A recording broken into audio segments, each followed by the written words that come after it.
Pendidikan sejatinya bukan hanya ajang untuk mencari ijazah dan juga ajang untuk mencari kerja, tapi sebenarnya untuk mengembangkan diri sendiri dan masyarakat melalui ide dan inovasi yang diperoleh selama sekolah. Hal inilah yang dilakukan oleh para pelajar-pelajar Indonesia pada masa pemerintahan Hindia Belanda atau masa penjajahan Belanda. Nah, pengetahuan-pengetahuan mereka itu digunakan untuk mendorong dan merubah hidup masyarakat, mempelopori, mempengaruhi masyarakat, merubah hidup mereka menjadi lebih baik dari yang terjadi itu menjadi hidup yang bebas. Nah, untuk lebih jelasnya, mari kita simak penjelasan berikut ini dalam materi masa pergerakan nasional. Nah, ini dimulai ketika ada kebijakan politik etis, terutama di bidang edukasi, yang memberikan dampak yang sangat besar sekali bagi masyarakat Indonesia. Nah, melalui sekolah-sekolah yang menerapkan gaya barat ini, lahirlah golongan baru di masyarakat Hindia Belanda yang disebut dengan golongan elit baru. Golongan elit baru ini disebut dengan priyayi baru.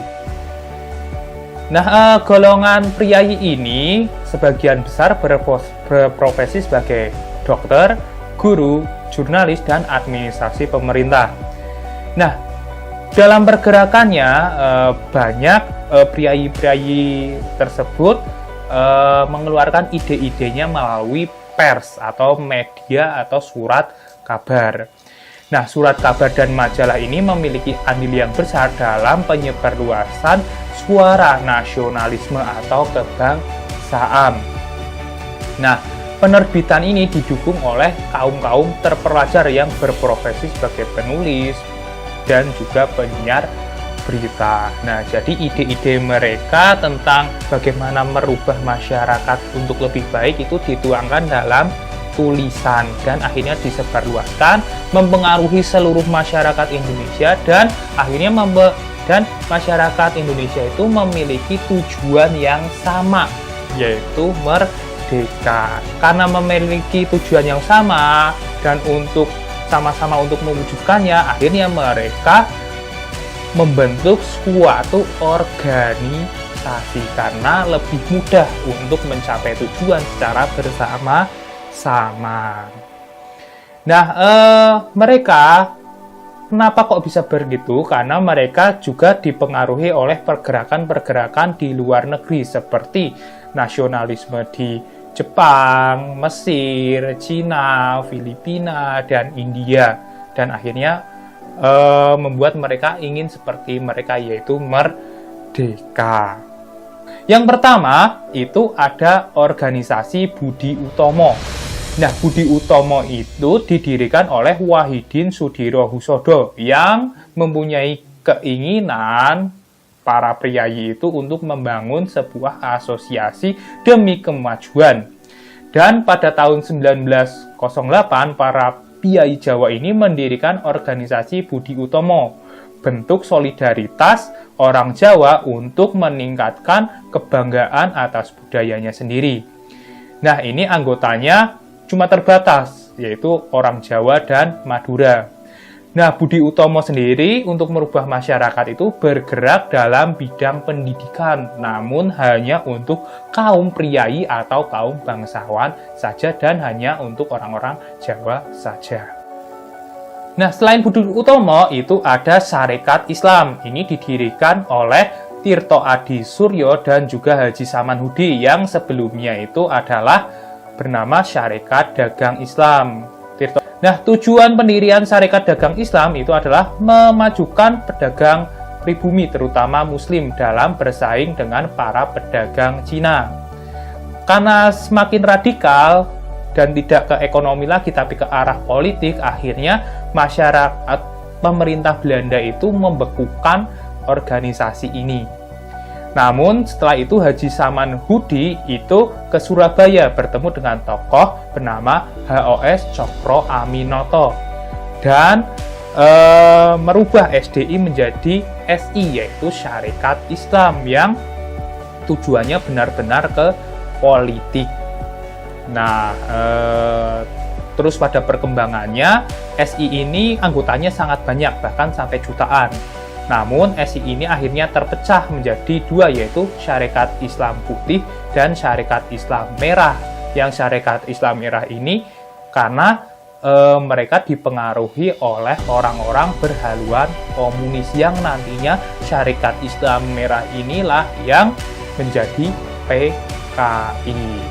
Nah, selanjutnya ada Indische Partei. Ini didirikan oleh 3 serangkai, yaitu Dr. Agnes Eugene Deusdecker, Suwardi Suryaningrat, dan Cipto Mangunkusumo di Bandung pada tanggal 25 Desember 1912. Nah, Indische Partei ini adalah partai politik pertama. Tentu saja pergerakannya itu lebih ke arah politik dan benar-benar menggagas tentang ide kemerdekaan dan tidak membedakan antara ras, agama, dan juga suku.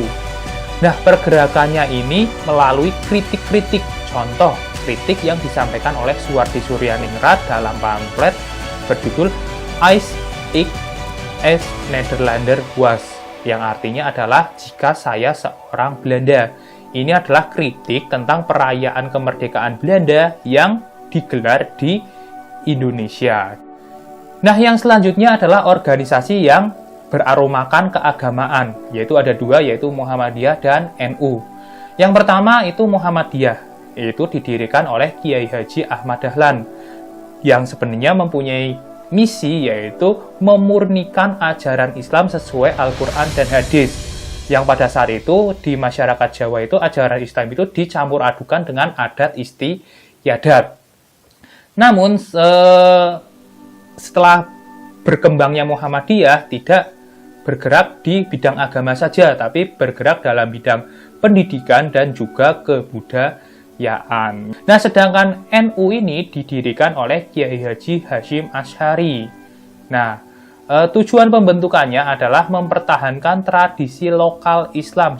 Selain itu juga mengembangkan pendidikan seperti pesantren, di sosial juga mendirikan panti asuhan, dan juga lain sebagainya. Nah, selanjutnya itu ada organisasi yang sudah mempunyai semangat nasionalisme banget, yaitu ada Perhimpunan Indonesia, atau nama awalnya adalah Indische Vereniging dan menjadi Indonesische Vereniging.